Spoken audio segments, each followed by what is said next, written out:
I don't care if you bleed to death on my armrest. You don't belong in first class. Tyler Cross snarled as blood dripped from Damon Rivers' split lip onto the pristine leather of Seat 1, completely unaware that the man he was beating senseless had signed the ownership papers for this entire airline just hours earlier. The rain hammered against the reinforced glass windows of O'Hare International Airport, like an angry fist creating a relentless drumbeat that seemed to echo the frustration of every stranded traveler inside the overcrowded terminal. It was one of those miserable Tuesday evenings in Chicago where the weather had conspired to turn what should have been routine travel into a nightmare of delayed flights, missed connections, and frayed nerves. The kind of evening that brought out the worst in people, especially those who weren't used to being told no. Damon Rivers sat quietly in the corner of the exclusive Platinum Lounge, nursing a sparkling water with lime and observing the chaos around him with the kind of calm that came from years of learning to read people and situations before they exploded. At 41, Damon possessed an unusual stillness that most people either overlooked entirely or found vaguely unsettling depending on their own level of confidence. He wasn't the tallest man in the room at 5'10", nor was he the loudest or most demanding, which in a place like this often meant you became invisible. He wore a charcoal gray suit that was perfectly tailored but deliberately understated, lacking the flashy designer labels or ostentatious accessories that seemed to be the uniform of choice for most of the other business travelers around him. His closely trimmed beard was meticulously maintained, and his dark eyes had a quality of absorbing everything while revealing nothing, the kind of eyes that had seen enough of the world to understand how it really worked. On the small table in front of him sat a thick manila folder marked with the discreet logo of Aero Airlines, a mid-sized carrier that had been making headlines for all the wrong reasons lately. To anyone paying attention to the business news, Aero was a company in serious trouble, bleeding money, and facing bankruptcy rumors that seemed to get louder every week. The industry analysts had written them off months ago, predicting that the airline would either be liquidated for parts or absorbed by one of the larger carriers before the end of the year. What those analysts didn't know, what nobody knew except for a small group of lawyers and accountants who had signed ironclad non-disclosure agreements, was that as of 8 o'clock that morning, Damon Rivers had become the majority shareholder and acting CEO of Aero Airlines. The acquisition had taken 6 months of grueling negotiations, leveraging every asset his technology consulting firm had built up over the past 15 years. But the ink was finally dry on the contracts.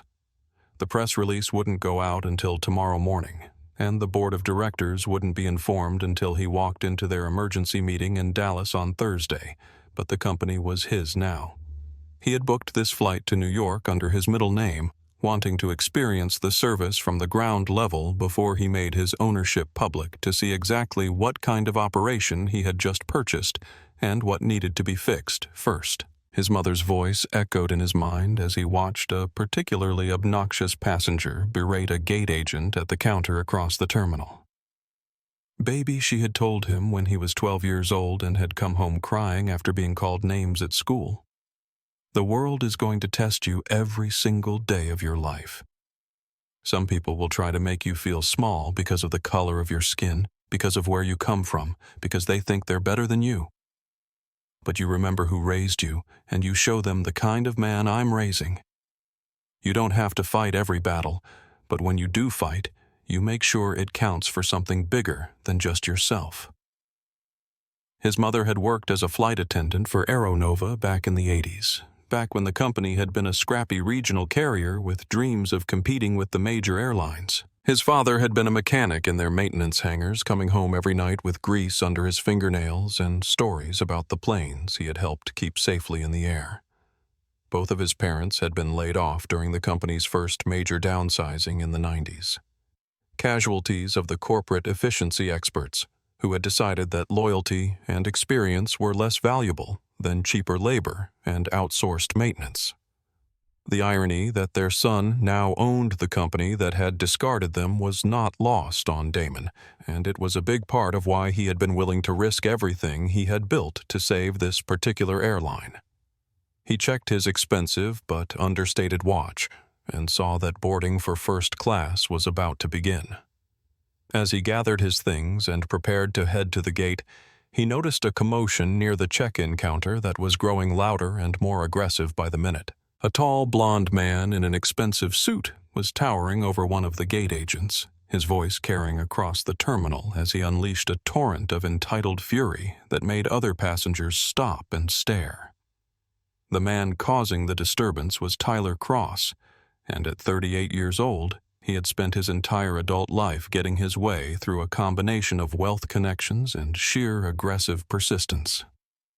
As the managing director of Cross & Associates, a hedge fund specializing in corporate liquidations, Tyler was used to being the most important person in any room he entered, and he had no patience for people who didn't immediately recognize and defer to that importance. He stood 6'2" with the kind of build that suggested he had been a college athlete before too much expensive scotch and too many business dinners had softened his edges, and his face was currently flushed with the kind of red that came from a mixture of alcohol and outrage. "I don't care about overhead bin space," "Sweetheart," Tyler was saying to Maya Chen, the 26-year-old gate agent who was doing her best to maintain her professional composure while being verbally assaulted by a man who clearly saw her as something significantly less than human. "I am Tyler Cross. Do you know what that name means? Do you know who my firm represents? I need priority boarding right now, or I'm making a phone call that ends your cute little career before you can say unemployment benefits." Maya's hands were trembling as she tried to explain the delay. For the third time, her name tag slightly crooked from the stress of dealing with passengers who seemed to think that screaming at airline employees was an acceptable way to solve weather-related problems. She had been working for Aeronova for 2 years, and she genuinely loved the job, despite the difficult passengers and the long hours, partly because the health insurance was helping her cover the medical bills for her mother's cancer treatments. This job wasn't just important to her, it was everything, and the way Tyler was threatening her livelihood over something completely outside her control made her feel sick to her stomach. "Sir, we're just waiting for the cleaning crew to finish their work," Maya said, her voice steady despite the way her heart was pounding. "Everyone has to wait the same amount of time regardless of their ticket class. The plane will start boarding as soon as we get the all clear from maintenance." "I don't wait," Tyler snapped, slamming his boarding pass down on the counter hard enough to make the computer monitor shake. "I am a Platinum Elite member with this joke of an airline, and I have a meeting in New York tomorrow morning that's worth more money than you'll make in your entire pathetic life. Figure it out or find me someone who can."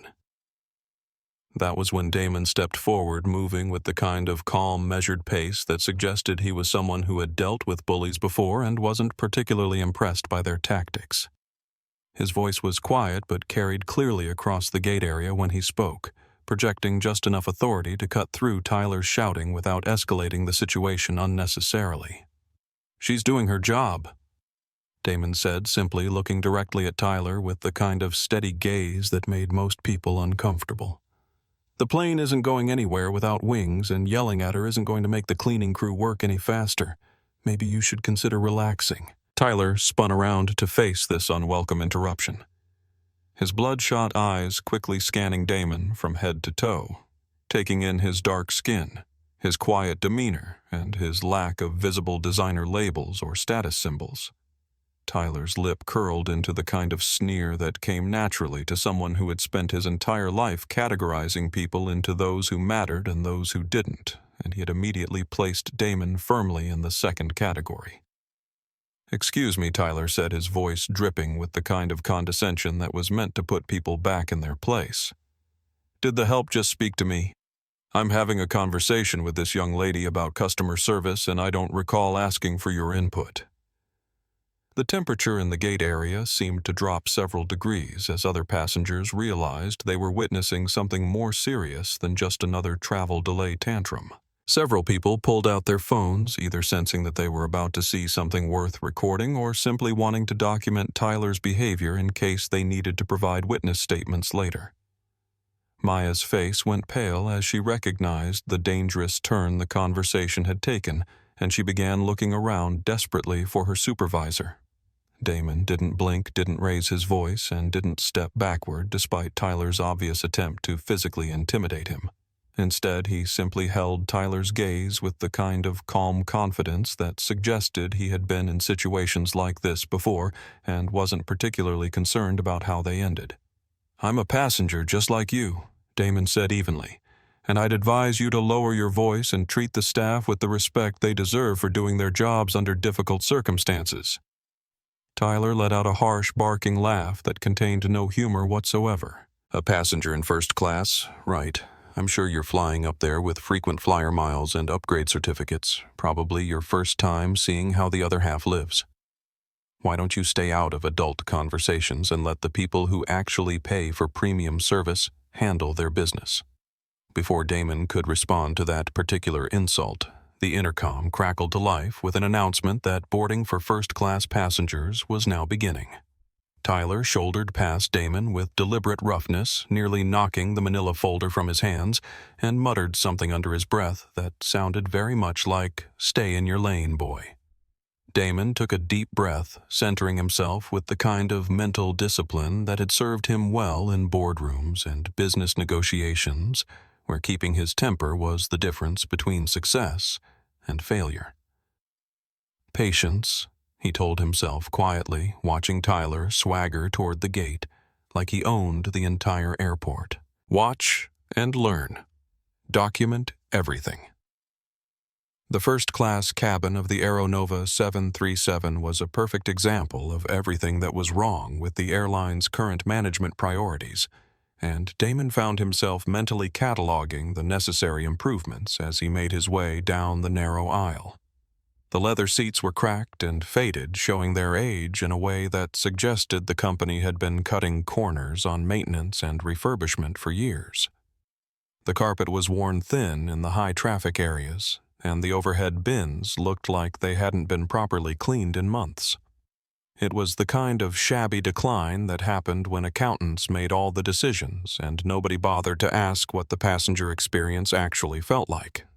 Damon found his assigned seat, 1A, a window position that would give him a good view of the ground operations and a chance to observe how the crew functioned under pressure. He stowed his briefcase in the overhead bin and settled in, pulling out his tablet to review some financial documents while other passengers finished boarding. The seat assignment was purely coincidental, but he had to admit there was a certain poetic justice in the fact that he would be flying in the front row of an airline he now owned while nobody around him had any idea who he was. He was just getting comfortable when a familiar shadow fell across his seat. Tyler Cross was standing in the aisle looking down at him with the kind of expression usually reserved for people who had discovered something unpleasant stuck to the bottom of their shoe.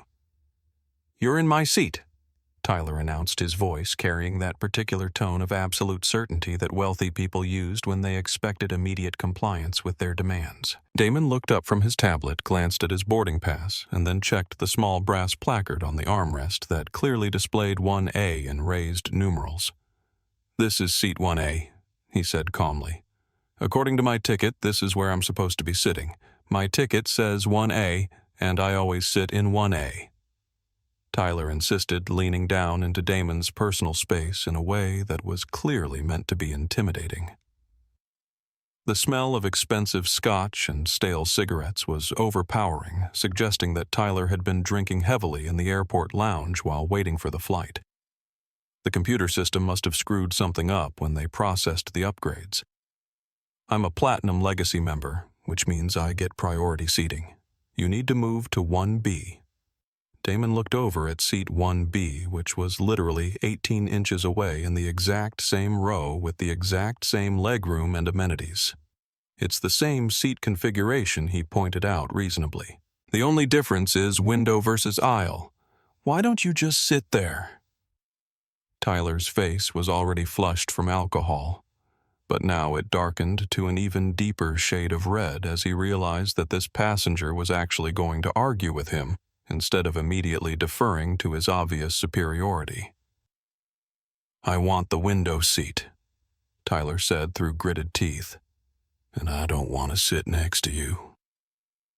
The bluntness of that last statement hung in the air between them like a toxic cloud, and Damon felt something cold and familiar settle in his stomach. He had heard variations of this conversation his entire life in different settings and with different words, but always with the same underlying message about who belonged where and who had the right to claim space in the world. "Is there a particular problem with me?" Damon asked quietly, though he already knew the answer. Tyler leaned in even closer, his voice dropping to what he probably thought was a menacing whisper, but was actually loud enough for several nearby passengers to hear clearly. "Yeah, there's a problem. I don't like the view. I paid $3,000 for this ticket so I wouldn't have to deal with people like you. Now, move your ass before I make you move." Damon unbuckled his seatbelt, but not because he had any intention of giving up his rightfully assigned seat. Instead, he stood up to face Tyler, directly bringing them to roughly the same height and making it clear that he wasn't going to be intimidated into compliance. The movement caused several other passengers to look up from their phones and magazines, sensing that they were about to witness something significantly more serious than a simple seating dispute. "I suggest you take your assigned seat in 1B. Damon said, his voice dropping an octave and taking on the kind of controlled intensity that suggested he was a man who was used to being in charge, even if Tyler was too drunk and entitled to recognize it. "I'm not moving, and if you continue to harass me, we're going to have a much bigger problem than seat assignments." Tyler's response was to start jabbing the call button repeatedly, mashing it with his thumb like he was trying to drill through the plastic. "Flight attendant," he shouted toward the galley. "We have a situation here. I need someone to deal with this stowaway." Maya Chen appeared at the front of the cabin, having been assigned to work this flight in addition to her gate duties because the airline was chronically understaffed. When she saw Tyler towering over Damon, her heart sank as she realized that her terrible day was about to get significantly worse. The last thing she needed was a confrontation between two first-class passengers, especially when one of them was the same man who had already threatened her job at the gate. "Is there a problem, gentlemen?" Maya asked, her voice carefully professional despite the way her hands were shaking slightly. "Yes, there's a big problem," Tyler snapped, pointing an accusatory finger at Damon like he was identifying a criminal in a police lineup. "This man is in my seat and I want him moved to economy class immediately. I don't care if you have to drag him back there yourself." Maya looked at Damon's boarding pass, confirming what she already suspected. "Sir, this passenger is correctly seated in 1A according to his ticket. Your assigned seat is 1B, which is right here next to him." Tyler snatched his own boarding pass from his jacket pocket, stared at it for a long moment, and realized that Maya was absolutely correct about the seat assignments. For most people, this would have been the end of the confrontation, a simple case of double-checking the facts and accepting the reality of the situation. But Tyler Cross had not become a successful liquidator by accepting inconvenient realities, and he had certainly not paid for a first-class ticket to be proven wrong by an airline employee and a passenger who clearly didn't understand the natural order of things. "I don't care what the computer says," Tyler growled, his voice getting louder with each word. "I booked seat 1A 3 weeks ago, and your incompetent airline obviously switched the assignments without bothering to notify me. I am not sitting in an aisle seat, and I am absolutely not sitting next to him." Tyler gestured vaguely in Damon's direction with a disgusted wave of his hand as if he were pointing out something offensive that needed to be removed from his presence. The alcohol in his system had stripped away whatever thin veneer of social acceptability he normally maintained, leaving behind the raw ugliness of a man who genuinely believed that his money and his skin color gave him the right to treat other human beings like inconvenient obstacles. "Look at him." Tyler continued, his voice rising to a level that made it impossible for anyone in the first-class cabin to pretend they weren't listening. "He probably doesn't even belong in this section of the plane. I bet his ticket was stolen or he's flying on some kind of charity upgrade program. Check his identification. Check his bank account. I guarantee you this is some kind of affirmative action seating scam." The gasps from other passengers were audible now, and several people had their phones out and recording, recognizing that they were witnessing something that would likely end up on social media within hours. Dr. Patricia Williams, an elderly black woman in her 70s who was sitting in row 3, set down her book and spoke up with the kind of clear, authoritative voice that came from decades of fighting battles exactly like this one. "Young man, you need to sit down and stop embarrassing yourself." Dr. Williams called out her tone, mixing disappointment with the kind of maternal authority that had made her one of the most respected pediatricians in Chicago before her retirement. "You're making a fool of yourself in front of all these people, and you're going to regret this behavior when you sober up." Tyler spun around to face this new challenger, his face twisted with rage. "Shut up, lady," he snarled. "Nobody asked for your opinion either. Why don't you mind your own business and let the adults handle this situation?" The disrespect toward Dr. Williams was like throwing gasoline on a fire that was already burning out of control, and Damon felt something dangerous stirring in his chest. This was no longer just about a seat assignment or even about Tyler's casual racism. This was about a pattern of behavior that Damon had seen too many times in boardrooms and business meetings, the way certain people felt entitled to speak to anyone they considered beneath them. "Sir, that is enough," Damon said, his voice cutting through Tyler's tirade with the kind of quiet authority that made everyone in the cabin pay attention. "You're drunk, you're making a scene, and you're disrespecting people who have done nothing to deserve your abuse. Sit down in your assigned seat and behave like an adult, or get off this plane." "I'm making a scene." Tyler laughed incredulously, throwing his hands up in a gesture of mock amazement. "Can you believe this?" he asked the other passengers, as if he expected them to rally to his cause. "I pay $3,000 for a first-class ticket, and I have to deal with affirmative action seating policies and people who think they can lecture me about how to behave on my own airline." The silence that followed Tyler's outburst was profound and uncomfortable, the kind of quiet that happens when someone has said something so outrageous that nobody knows quite how to respond. Even the passengers who might have been sympathetic to complaints about airline service were clearly appalled by the racial undertones of Tyler's rant, and several people were shaking their heads in disgust. Tyler's backstory was written all over his face. In that moment, the story of a man who had spent his entire career watching less qualified people get promoted ahead of him, at least in his own mind. Just 3 months earlier, he had been passed over for a senior partnership position at his firm, losing out to David Chen, a brilliant analyst whose parents had immigrated from Taiwan when he was 5 years old. Tyler had convinced himself that David's promotion was purely the result of diversity quotas and political correctness, rather than the fact that David consistently outperformed him in every measurable category. That rejection had festered in Tyler's mind like an infected wound, feeding a growing resentment about the changing world around him and his place in it. In Tyler's worldview, he was the real victim here, a hard-working white man who was being discriminated against by a culture that had decided to give unfair advantages to people who didn't deserve them. The fact that he was currently taking out that frustration on a complete stranger who had done nothing more than sit in his assigned seat was irrelevant to Tyler's alcohol-soaked logic. "You know what Tyler said." Stepping closer to Damon with his fists clenched at his sides, the veins in his neck bulging with suppressed rage. "I've had enough of this politically correct nonsense. I run a hedge fund that buys and sells companies like this pathetic airline for breakfast. I am important. I create jobs. I contribute to society. You are nobody. You're probably flying on food stamps and welfare vouchers, and you think you can lecture me about how to behave?"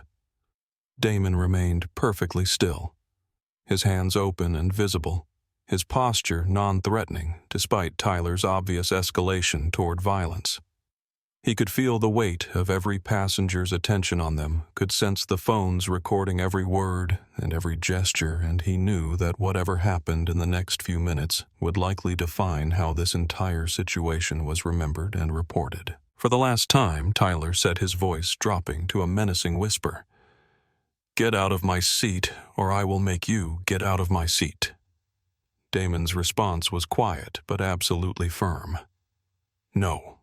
That single word of refusal was the spark that ignited Tyler's powder keg of rage, alcohol, and entitlement. His face went from red to purple in the space of a heartbeat, and without any further warning, his hand shot out in a violent shove that sent Damon stumbling backward into the bulkhead. The impact was hard enough to knock the breath from Damon's lungs, but he managed to catch his balance and remain standing. "Sir, stop this immediately." Maya screamed from the galley, reaching for the interphone to call the cockpit for assistance. "You cannot put your hands on another passenger. Don't you touch me." Damon warned, his voice steady, despite the adrenaline now flooding his system. He kept his hands open and visible palms, knowing instinctively that every camera in the cabin was focused on him, and that his response to Tyler's violence would be scrutinized and analyzed by millions of people. "That is assault, and if you do it again, there will be consequences." "I'll show you." "Assault," Tyler roared, winding up for a heavy right hook that telegraphed itself so clearly that Damon could have easily avoided it or countered it with the martial arts training he had been practicing for 15 years. He had earned a black belt in Krav Maga, specifically because he had grown up understanding that there would be times when he would need to defend himself, and he was more than capable of ending this fight in seconds if he chose to.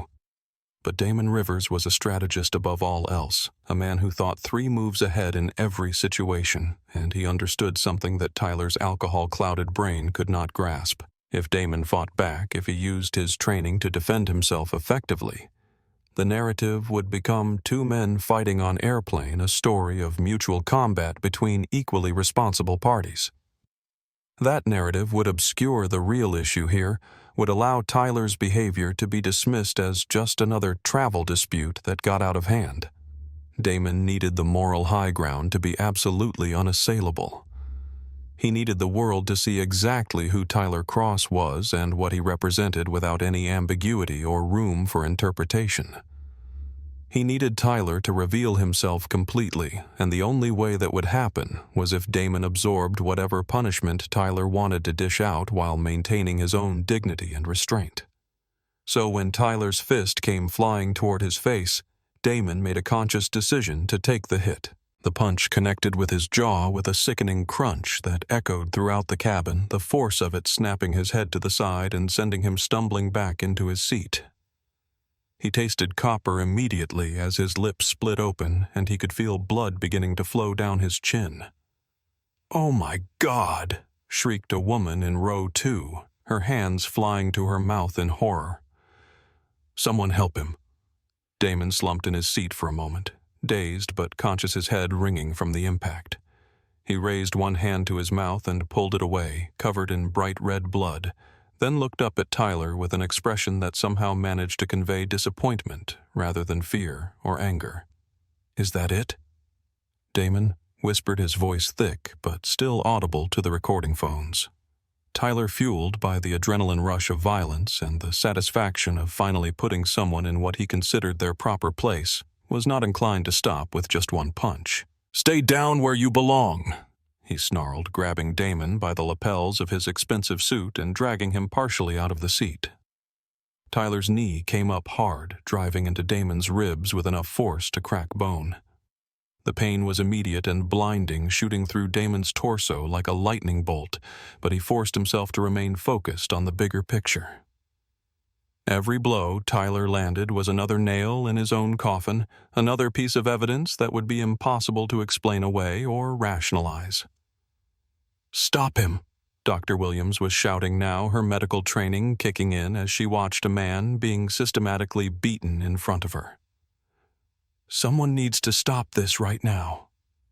Maya was crying as she frantically tried to call the cockpit, but Tyler's violence had created such chaos in the cabin that she was having trouble reaching anyone in authority. She tried to grab Tyler's jacket to pull him away from Damon, but he swatted her aside like she was an annoying insect, sending her crashing into the galley cart.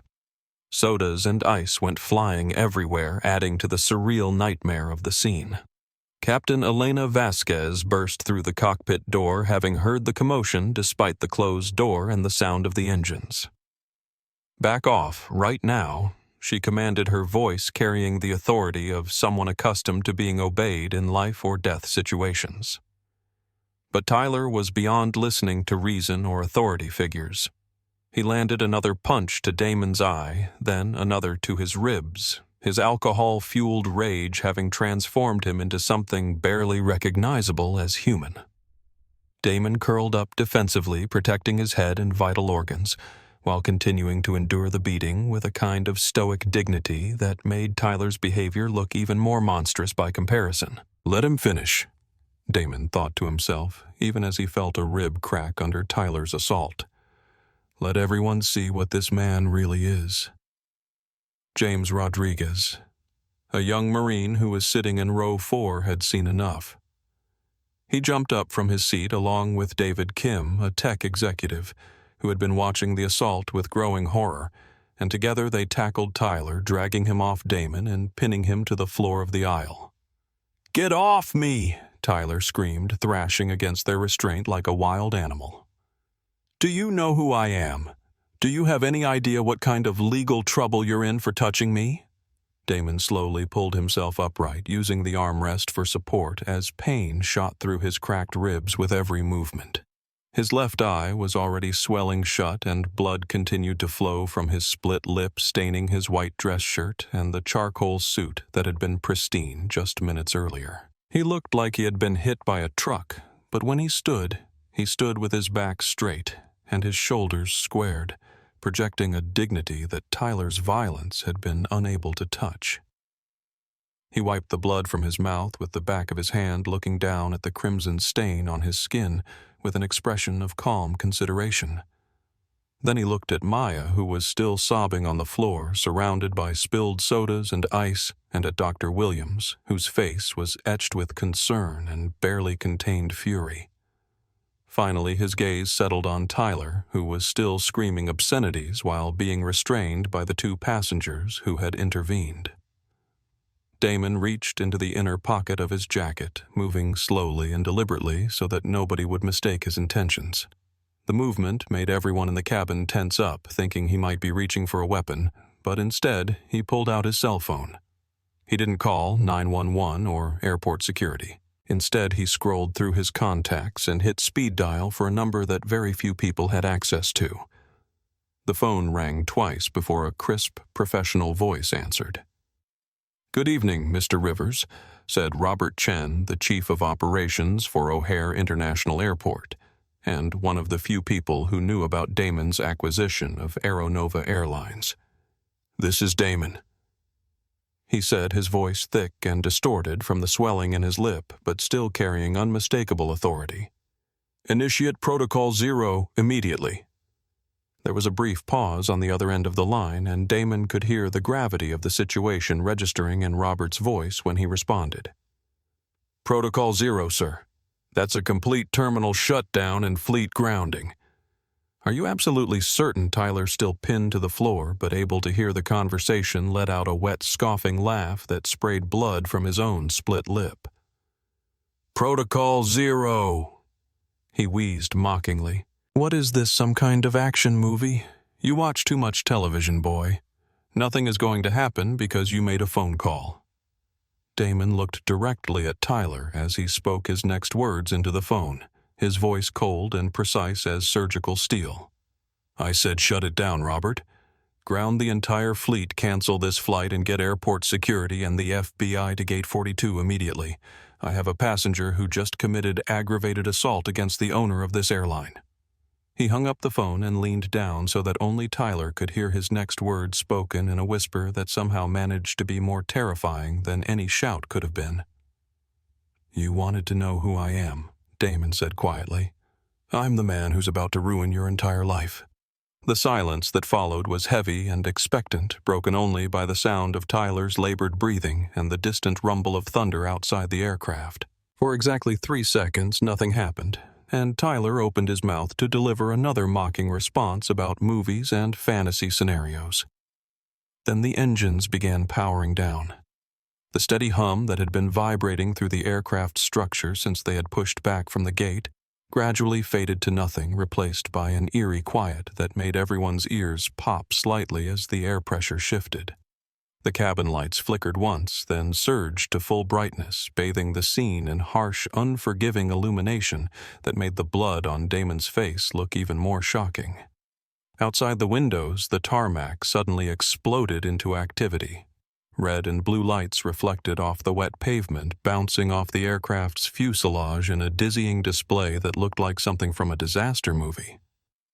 It wasn't just one or two police cars responding to a disturbance call. It was an armada of emergency vehicles, airport authority units, customs and border protection officers, and two black SUVs that had the ominous look of federal law enforcement.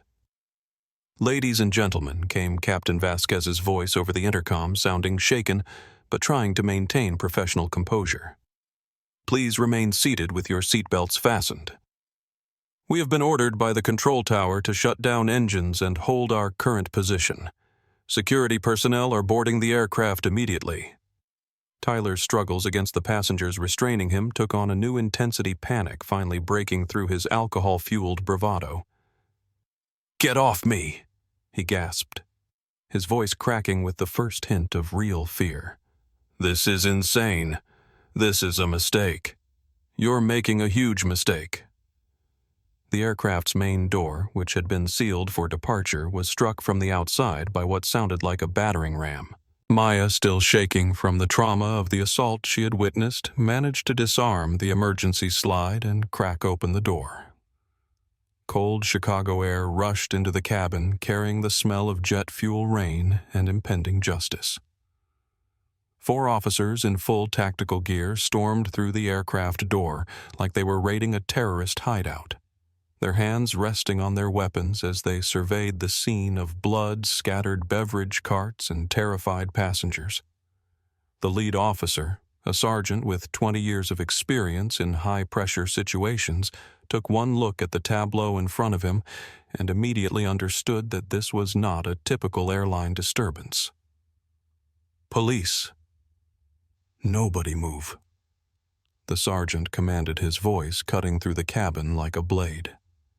"We need everyone to remain calm and stay in your seats until we can sort out what happened here." James Rodriguez, the Marine who was still helping to restrain Tyler, looked up at the officers with obvious relief. "We've got the assailant secured down here," he called out, pressing his knee firmly into Tyler's back. "This man attacked that passenger unprovoked, and we intervened to stop the assault." Tyler's head came up off the carpet, his hair disheveled and his expensive suit torn from the struggle. When he saw the tactical gear and weapons, his entire demeanor shifted from defiant rage to desperate self-preservation. "Officers, thank God you're here," he gasped, trying to sound like a victim rather than a perpetrator. "These men attacked me. I want to press charges immediately.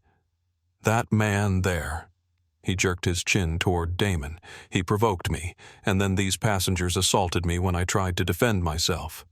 The lead officer, Sergeant Miller, didn't even glance in Tyler's direction.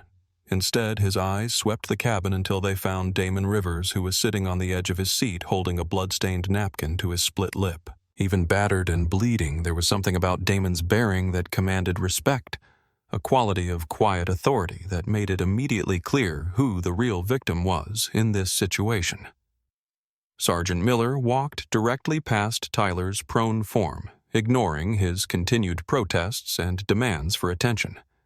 He stopped in front of Damon and spoke in a tone that was respectful, almost deferential, confirming what Tyler was beginning to suspect with growing horror. "Mr. Rivers," the sergeant said formally, "I'm Sergeant Miller. Chief Chen sent us immediately when you called. Do you require medical attention? We can have paramedics on the scene in 30 seconds. I can walk." Damon replied, his voice hoarse but steady. He winced as he stood up, one hand pressed against his cracked ribs. "But I want this man read his rights loudly enough for everyone in this cabin to hear them clearly. You know."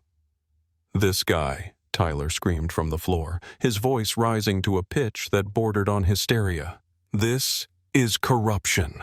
This is a setup. I demand to speak to my lawyer. I demand to speak to the captain. Do you people have any idea who my father is? Do you know who I am?" Damon limped into the aisle, positioning himself directly over Tyler's restrained form. The other officers moved aside respectfully, allowing what was clearly about to be a significant confrontation to play out. Every passenger in the cabin was recording now, understanding instinctively that they were witnessing something that would be talked about for years. "You keep asking that question," Tyler Damon said quietly, looking down at the man who had beaten him bloody just minutes earlier. "Do you know who I am? You've been so concerned about establishing your own importance, but you never bothered to find out anything about the man you were assaulting." Damon reached into his jacket pocket one more time, moving slowly and deliberately. This time, when he withdrew his hand, he was holding a black identification card with a gold chip embedded in the center. The card was slightly blood-stained now, but the embossed silver lettering was still clearly visible. Aeronova Airlines Holdings, Chairman and Chief Executive Officer. He held the badge directly in front of Tyler's face, making sure the man could read every word while the cameras captured the moment from every possible angle. "I'm your new boss, Tyler. I'm the guy who owns the seat you were trying to steal the fuel in the wings, the plane you're lying on, and the company that issued your frequent flyer miles. You just committed aggravated assault against the chairman of the board on his very first day of owning this airline." The color drained from Tyler's face so rapidly that he looked like he might faint. He stared at the identification card with growing comprehension and absolute terror, his mouth opening and closing wordlessly like a fish drowning in air. "That's not possible," Tyler whispered, his voice barely audible. "The acquisition deal hasn't been finalized yet. The announcement isn't scheduled until next week. I would have known. My firm would have been notified." "I closed the deal early this morning," Damon said, with the calm satisfaction of a man who had just played his winning hand. "The paperwork was filed with the SEC at 8 o'clock, about an hour before you decided to show me who you really are." Tyler's world was collapsing around him in real time, and everyone in the cabin could see it happening. This wasn't just a case of a drunk passenger being arrested for assault. This was a complete and total destruction of a man's life, career, and future, all because he had been too arrogant and entitled to treat another human being with basic dignity. "Get him off my plane," Damon said simply. As the officers hauled Tyler to his feet and began dragging him toward the door, his protests took on the desperate quality of a man watching his entire existence disappear into a black hole. "Wait!" he screamed, trying to dig his heels into the carpet. "We can work this out. I can help you run the company. I know where all the problems are. I have inside information. Don't do this." But Damon had already turned away from Tyler, dismissing him as completely and finally as Tyler had tried to dismiss Maya and Dr. Williams earlier. Instead, he walked over to where Maya was still sitting on the floor, shaking from the trauma of everything she had witnessed. "What's your name?" Damon asked, gently, crouching down, despite the obvious pain it caused him. "Maya Chen, sir," she managed to say through her tears. "I'm so sorry this happened on our flight. I tried to stop him, but I couldn't." Maya Damon interrupted, his voice warm despite the damage Tyler had done to his vocal cords. "You handled yourself with incredible courage and professionalism under impossible circumstances. Effective immediately, you are promoted to Vice President of Flight Operations with a salary increase and full benefits package." The cheers that erupted from the economy section behind them were deafening as passengers who had been listening to every word through the thin partition celebrated this unexpected turn of justice. But Damon held up his hand for silence because he wasn't finished. "Everyone on this flight," he announced loudly enough for his voice to carry throughout the entire aircraft, "will receive a full refund for their ticket and a 50,000-mile voucher as compensation for this traumatic experience." The holding cell at O'Hare's internal police station was designed to be as unpleasant and intimidating as possible, with concrete walls painted an institutional green that seemed designed to make people feel sick to their stomachs. Tyler Cross sat on a metal bench that was bolted to the floor, his hands cuffed to a chain around his waist, wearing an orange jumpsuit that smelled of industrial disinfectant and other people's desperation. The transformation from high-powered executive to common criminal had taken exactly 47 minutes, during which time Tyler had been processed through the system like any other violent offender. His expensive Italian suit had been confiscated and bagged as evidence, his Rolex had been itemized and stored, and his mugshot had been taken under harsh fluorescent lights that made him look exactly like what he had become, a dangerous man who could no longer be trusted to function in civilized society. He was currently screaming at Officer Reynolds, a young patrolman who had the misfortune of being assigned to monitor Tyler until the federal authorities arrived to take custody of him. I demand my phone call. Tyler was shouting, his voice echoing off the concrete walls. I am calling my partners at Goldman Sachs. I am calling the governor of Illinois. You cannot hold me here without proper legal representation.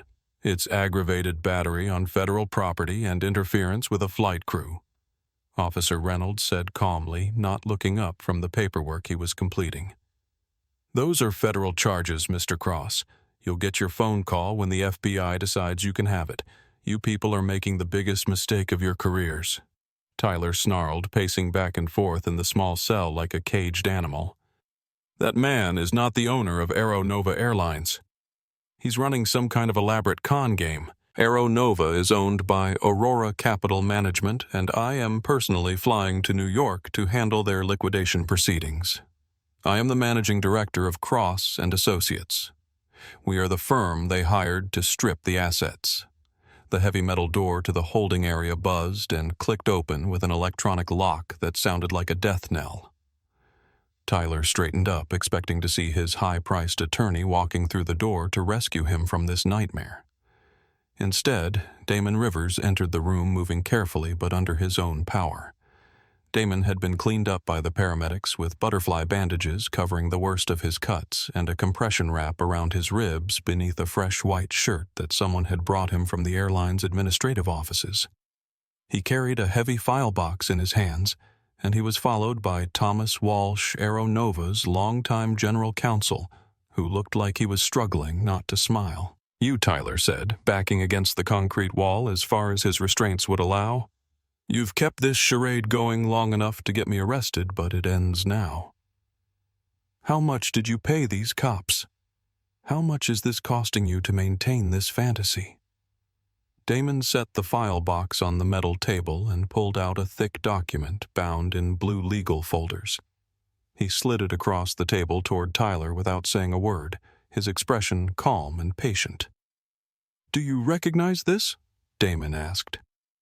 Tyler squinted at the document, his hands shaking slightly from a combination of alcohol withdrawal and growing terror.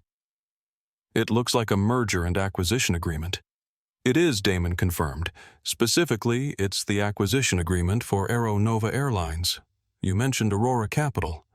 They did own the airline until 8 o'clock this morning when I purchased it from them. Turn to page 42 and look at the signature line. Tyler's hands were trembling as he flipped through the pages, and when he found the signature page, the blood drained from his face completely. There, in black ink on legal paper, was the signature that would haunt him for the rest of his life. Signed, Damon J. Rivers, CEO Rivers, Global Holdings. Rivers Global Holdings, Tyler whispered, his voice barely audible. But that's a technology consulting firm. You people don't buy airlines. We do when we want to diversify our portfolio, Damon said with the kind of casual confidence that comes from having more money than Tyler had ever dreamed of possessing. But here's the part you're really going to love, Tyler. The part you didn't know because you were too busy screaming at gate agents to read the industry newsletters that get sent to your firm. Damon pulled a second document from the box, this one bearing the logo of Cross and Associates. This is the consulting agreement your firm signed with Citibank to help finance the leveraged buyout of Aeronova's debt. You were flying to New York to pitch yourself as the liquidator to the new owners. You were planning to convince me that the airline was worth more dead than alive, that we should sell off the planes, fire all the employees, and raid the pension fund to maximize short-term profits. Tyler's mouth fell open as he realized that Damon knew everything about his business, his plans, and his methods. How do you know about that? That information is confidential. Rivers Global Holdings owns a significant stake in the data servers your firm uses for communications. Damon explained with the patience of a professor teaching a particularly slow student. I've been monitoring your firm's activities for months, waiting for the right moment to make my move. I know about the bribes you took from catering vendors to serve substandard food to passengers. I know about the shell company in the Cayman Islands that you've been using to short Aeronova stock, driving down the price so you could acquire it more cheaply. The emergency board meeting in the executive conference room at Aeronova's Dallas headquarters was unlike any corporate gathering in the company's 50-year history. The 42nd floor boardroom, with its floor-to-ceiling windows overlooking the sprawling Metroplex, had been the site of countless decisions that had slowly bled the life out of the airline, as successive generations of executives had prioritized short-term profits over long-term sustainability. Damon Rivers stood at the head of the polished mahogany conference table, his bruised face and bandaged ribs serving as a stark reminder of how he had acquired the moral authority to clean house in this room. 12 men and women sat around the table representing the board of directors who had presided over Aeronova's decline for the past decade, and every single one of them looked like they would rather be anywhere else in the world. "Good morning," Damon said, his voice still hoarse from Tyler's assault, but carrying unmistakable authority. "I apologize for my appearance, but I had a rather memorable introduction to the quality of passenger we've been attracting with our current business model." Thomas Walsh stood behind Damon like an avenging angel with a briefcase holding a stack of documents that represented months of investigation into the board's activities. The evidence they had compiled painted a picture of corporate malfeasance that would have made the executives at Enron blush with shame. "Let me save everyone some time." Damon continued, his gaze sweeping over the assembled directors like a prosecutor addressing a jury. "I have reviewed the minutes from your last 18 board meetings, I have examined your voting records, and I have obtained copies of your private email communications, thanks to a whistleblower at Cross & Associates who was apparently keeping very detailed records of your activities." He picked up the first document from Thomas's stack and threw it onto the table, where it slid across the polished surface and stopped in front of Richard Cross, Tyler's cousin and the chairman of the Compensation Committee. "Richard, you voted to cut the pilot pension fund last month, citing budget constraints and the need for fiscal responsibility. 3 days later, you approved a consulting fee of $2 million to a firm called Blue Sky Advisory." Richard tugged at his collar nervously, beads of sweat beginning to form on his forehead despite the air conditioning. "That was legitimate advisory work, Damon. You don't understand the complexities of running an airline." "Blue Sky Advisory is registered to your wife's maiden name," Damon interrupted, "and the IP address for their invoices traces back to your vacation home in Aspen, Colorado. That's embezzlement, Richard. That's fraud. And that's just the beginning." He turned to the woman seated to Richard's left, a socialite named Beatrice Worthington, who had inherited her board position from her late husband and had spent the last 5 years treating it like a part-time hobby that came with excellent benefits. "Beatrice, you sold 50,000 shares of Aeronova stock 2 hours before the bankruptcy rumors leaked to the Wall Street Journal last month. That's textbook insider trading." One by one, Damon went around the table, presenting evidence of corruption, incompetence, and outright theft that would have impressed the most cynical organized crime prosecutor. These people had been feeding off the corpse of Aeronova for years, collecting enormous salaries and bonuses, while the company's employees struggled to make ends meet and passengers endured increasingly poor service. "You have 2 choices," Damon said, when he had finished his recitation of their crimes, his voice hard as steel. "Option A, you remain on this board, and I hand this entire file over to the Department of Justice and the Securities and Exchange Commission. You will be arrested, you will be indicted, and you will spend whatever time you have left on Earth in federal prison, assuming you live long enough to serve out your sentences." The silence in the room was absolute, broken only by the sound of Richard Cross's labored breathing and the distant hum of air traffic from the airport below. Option B, Damon continued. You resign immediately, effective right now. You forfeit your severance packages, you pay back every penny you've stolen from this company, and you walk out of this building and never come back. Richard Cross stood up slowly, his face flushed red with humiliation and rage. You can't do this to us, he stammered. We are the board of directors. We have the power to fire you. Thomas Walsh stepped forward with a legal document that he had been saving for exactly this moment. Actually, according to the acquisition bylaws that were triggered yesterday when Mr. Rivers executed the buyout, he now controls 51% of the voting shares. He doesn't just own the airline, gentlemen. He is the board.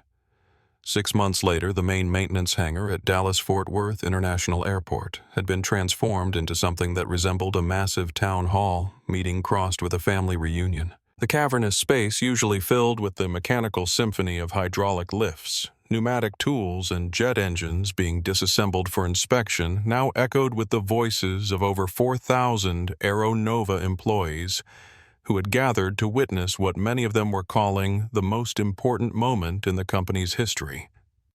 They stood on the polished concrete floor in their work uniforms, sat on tool chests and equipment crates, and perched on the scaffolding that surrounded a gleaming Boeing 787 Dreamliner that bore the new Aeronova livery, a design that somehow managed to honor the company's heritage while pointing toward a completely different future. These were the people who made the airline actually function: the baggage handlers with aching backs, the gate agents with tired feet, the mechanics with permanently stained fingernails, and the pilots whose dedication to safety had kept the company's reputation intact despite everything else falling apart around them. For too many years, they had been treated like line items on a balance sheet, expendable resources, whose value could be measured only in terms of how much money the company could save by replacing them with cheaper alternatives.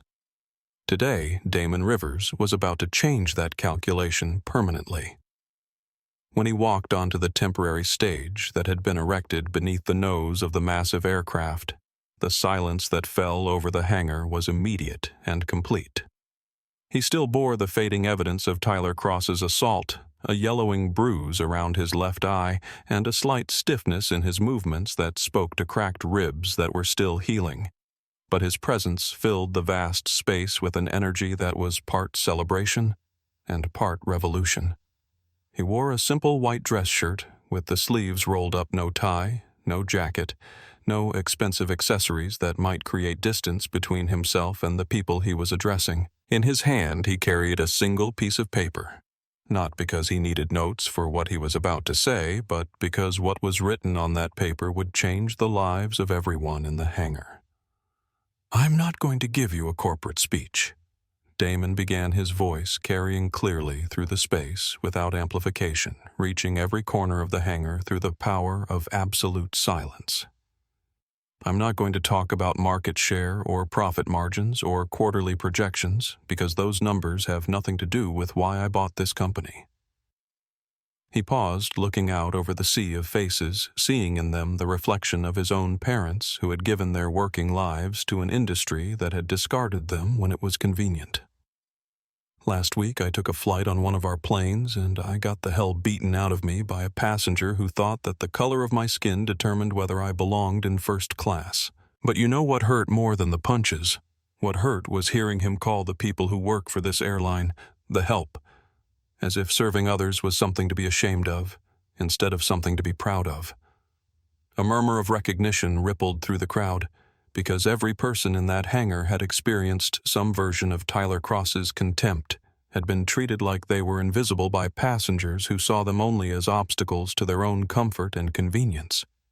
For too long, this company has been run by people who think that leadership means being served rather than serving others. Damon continued, his voice rising with passion.